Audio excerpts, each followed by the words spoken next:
Hi everyone, it's Jenny. Today's video is a very selfish video where I just want to talk about two topics that I love. So the first is obviously with this channel, books, and the second one is Studio Ghibli or Studio Ghibli movies. I want to tie the two together and give you some recommendations to fill that Studio Ghibli void in your hearts, because there are obviously limited movies and there's only so much rewatching we can reasonably do. Please don't bark. So I think we'll start off with recapping what exactly it means to be a Studio Ghibli or Studio Ghibli vibe based on the recommendations I'm looking for. On that note, I'll also preface by saying I know a lot of people say Studio Ghibli.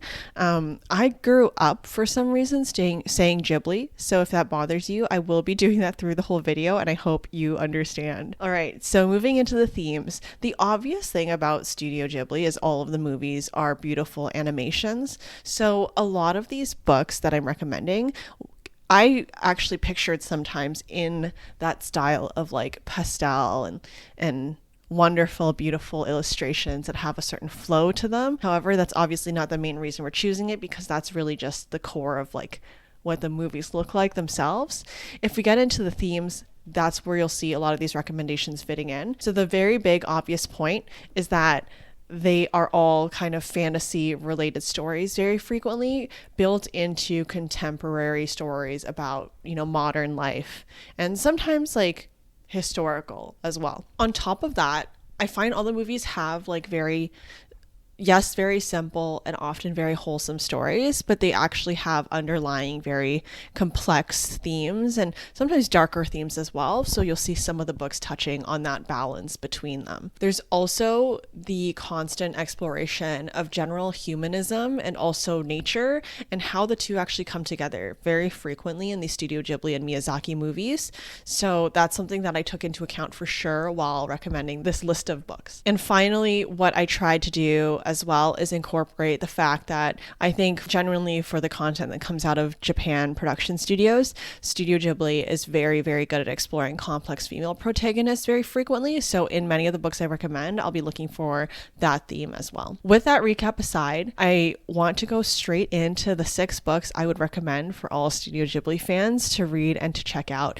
I'll also give you exactly which movies they remind me of. So if you're a fan of certain movies specifically, you'll know maybe leaning towards some of the recommendations over others. All right, let's get started. The first book I want to talk about is the reason that this list even exists. Many years ago, okay, not many years ago, probably 2 or 3 years ago, I was reading this book and I thought, this is so heavily Studio Ghibli that I must start right now on thinking of a reading list for Studio Ghibli fans.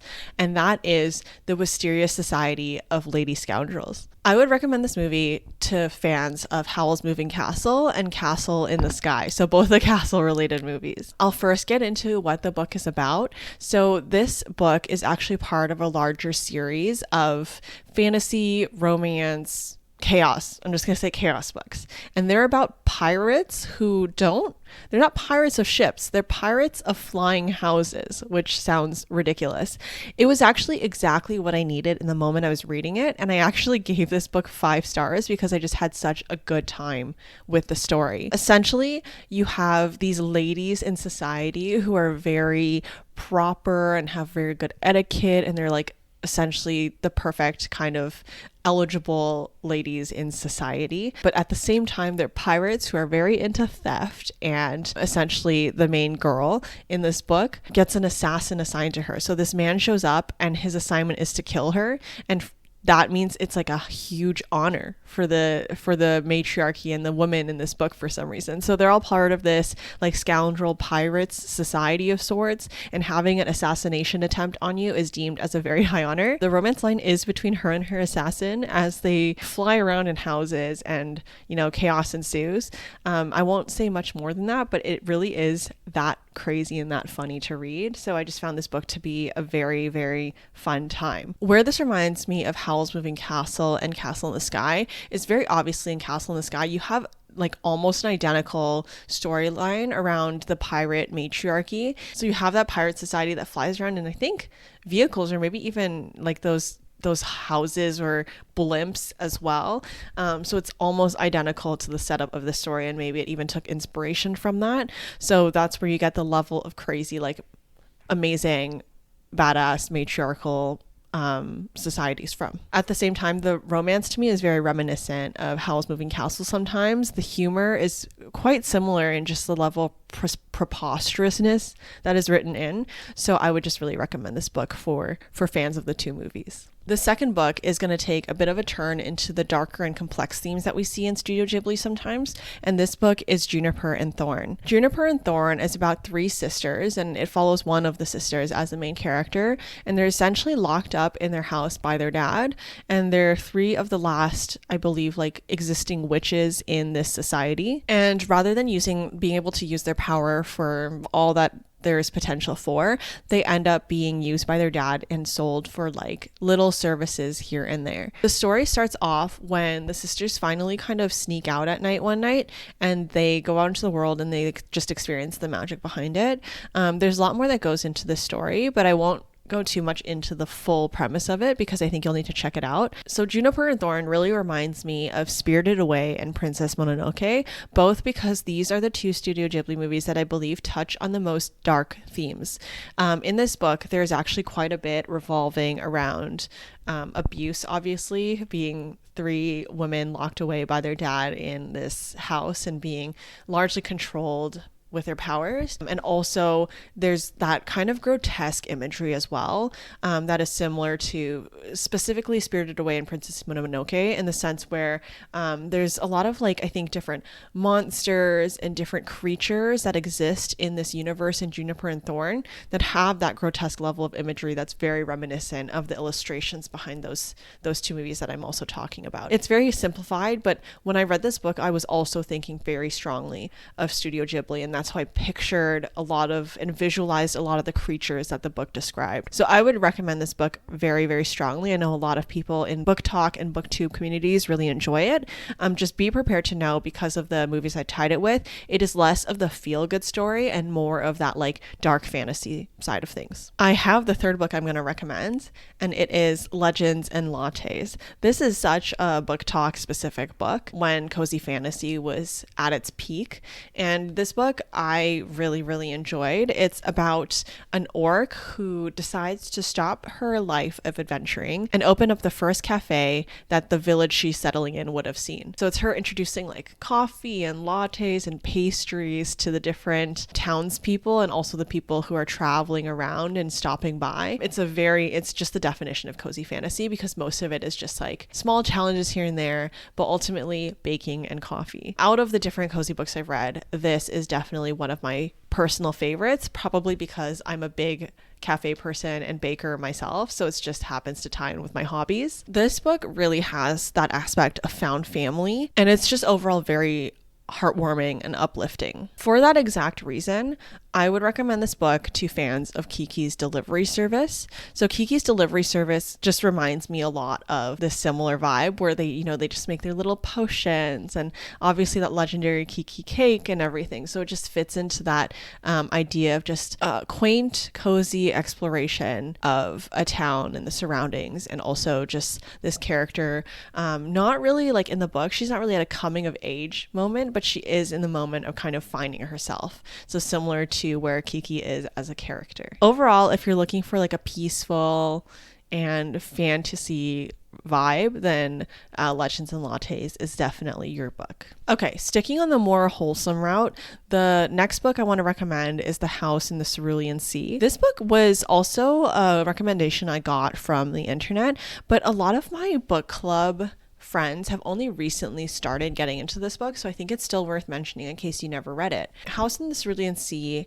is one of the most wholesome books I've read, and I would actually go, like, I've been meaning to go buy this book, and if I ever have kids in the future, this is very much a book that is appropriate for them to read and they would truly enjoy and get swept into with the universe as well. So House in the Cerulean Sea is about two main characters who are adults, but it revolves largely around the story of also found family and just like children. The first main character, Linus, is actually coming from I think a government type society, and he is meant to go visit this house of orphaned and troubled children who are deemed to be potentially evil by society. So he's there to inspect them and essentially shut things down if needed.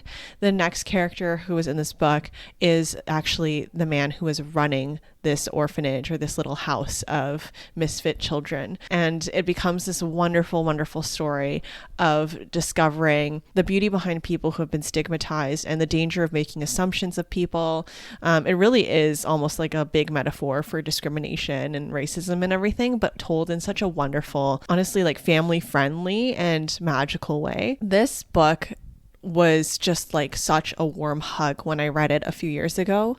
And the way that the kids are described as well is very Studio Ghibli, because you'll see like there's a mix of fantasy. So they have different powers or they're of different species and everything. So it really is a wonderful, beautiful world to go into. All of this to say, I would recommend this to fans of Kiki's Delivery Service as well, because of that element of just childhood and wonderment and the charm of being kids. And at the same time, that's also why I would recommend it for My Neighbor Totoro. I think it's just that aspect of the story being told alongside children who are discovering the good and the bad in the world, but also finding support and beauty alongside all of it, as well as the wonderful element of weaving in adults as the main characters who tell this story and who are essentially like unbrainwashed from being bitter people who are just bureaucrats, you know? So it's a very nice story to tell. All right, I'm going to talk about the next book, which I read very recently in my autumn reading vlog, and that is A Psalm for the Wild Built.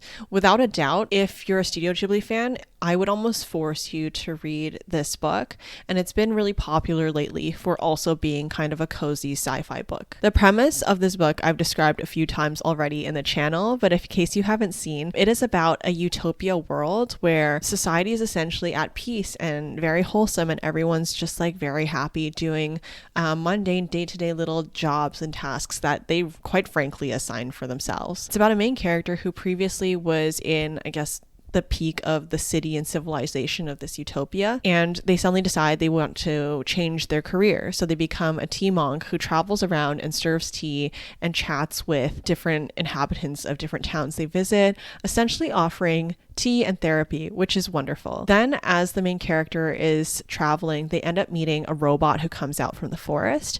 And this is when you get the introduction into robots and how they've kind of chosen to disappear from human society and live in their own peaceful world and also do their own thing. This robot comes out and has one mission from all the robots combined, and their mission is to answer the question, what do people need? And it becomes a very cozy story of the two characters traveling together, trying to, you know, just discover fulfillment. It's a wonderful story for people who feel stuck in their current lives, maybe their current careers, and just how you can go about mentally overcoming that and finding beauty in the everyday. Because of this sort of existential message, I would actually recommend this as part of the newest Miyazaki movie, which is The Boy and the Heron, which I think has a similar level of existential themes on what it means to live. And A Psalm for the Wild Built touches on that exactly in such a charming way. On top of that, I would recommend this for Castle in the Sky fans as well, because I think that is largely how I pictured the robot in this story. In Castle in the Sky, there is an existence of these like wild robots who are covered in plants, and they're just, you know, doing their best and really just like part of nature. And that's really how I pictured the robots in A Psalm for the Wild Built. So I think a lot of that visualization and themes came straight to mind when I was reading this book. On top of that, I think there are elements of My Neighbor Totoro just for the wholesomeness of it, but ultimately it actually does lump into another movie I haven't mentioned yet, which is Nausicaa in the Valley of the Wind. Hope I'm saying that right. I also watched that movie for the first time last year, and it was so wonderful. This theme of humans and how they coexist but also conflict with nature. I think it just reminded me a lot of the illustrations in Nausicaa of the Valley of the Wind with the wonders of nature and how they added these little fantasy elements into it. And that's how I saw kind of the world passing by when the robot and the tea monk went on their adventures together. So definitely check out A Psalm for the Wild Built if you are a Studio Ghibli fan, because I must have listed like 4 or 5 movies there that it coincides with. Okay, we've made it to the last book, and this is the only book that is not a fiction fantasy book. I just read this month. First book I read in 2025, and I'm really glad I did because I think it really tied the rest of this video together. So I am talking about the book The Serviceberry by Robin Wall Kimmerer. She is the writer of Braiding Sweetgrass, which is one of the most popular books I think of our decade, and she is I'm going to say a botanist, but I know there's a lot of niches within botany that she is an expert on. So this is a nonfiction short essay. You could read this easily in one sitting, and it's about the theory of nature abundance and how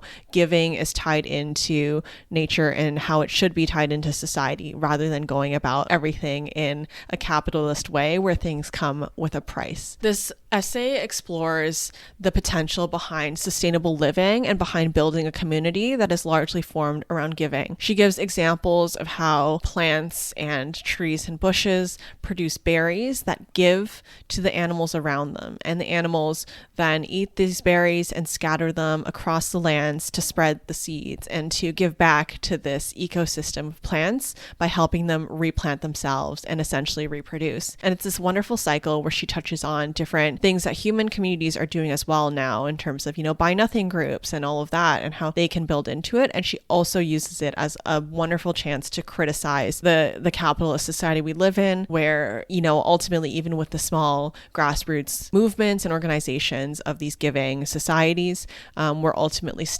we have a long way to go with where we can take, corporations and corporate greed and move away from that into a society that's built on sustainability and on lifting each other up. So this book is exactly my cup of tea, and it's also why my favorite Studio Ghibli movie is Princess Mononoke. These two go hand in hand because I think ultimately the message is we have the choice as humans to live alongside nature, respect nature, and live sustainably, or we have the choice to live destructively until we're the ones who simply perish and disappear, and then nature will always heal itself. And I think that's some of the message that Robin Wall Kimmerer has in her books as well, when she talks about the balance and the rejuvenation and kind of how nature will always find a way to balance itself back out. But it's really about whether we want to be there for it and to live in harmony with it, or if we're going to continue down the certain paths we've chosen today, where we instead just destroy our way through it until there's nothing left for us. It sounds bleak, but the book really is wonderful and hopeful. So I really recommend this if you're looking for just a short essay to read and expand your nonfiction and also feel some direction on where we can go as a future and just feel inspired to take some action. So The Serviceberry, wonderful, wonderful essay. Okay, we've made it to the end. A lot of this was just me rambling, but I think now it's time because I have not rewatched my top rewatched movies from Miyazaki are Howl's Moving Castle and Princess Mononoke. But I also, in case you haven't noticed in this example, I still have some movies to get to. Notably, I have not watched Ponyo yet, or I think there's some others like The Wind Rises and all of those movies that I need to get to slowly, and I've been working my way through them. Talking through these books I've read and also talking through some of the movies, I feel very inspired to go watch one of the movies this week and get back into that feeling of things. With all of that, I hope you enjoyed this video. If you have other books to recommend, please let me know, because it seems every time I'm reading a book and I start picturing a Studio Ghibli Miyazaki universe in my head, the book ends up ranking higher on my list. So I guess that's just my preference in reading. So if you have other recommendations, I would love to hear them. I hope you enjoyed me dressing somewhat to the theme with my pastels and everything and getting into the Studio Ghibli vibes. And yeah, I hope you enjoyed. Thanks for watching, and I will see you all in the next video where we talk about some other books. Goodbye.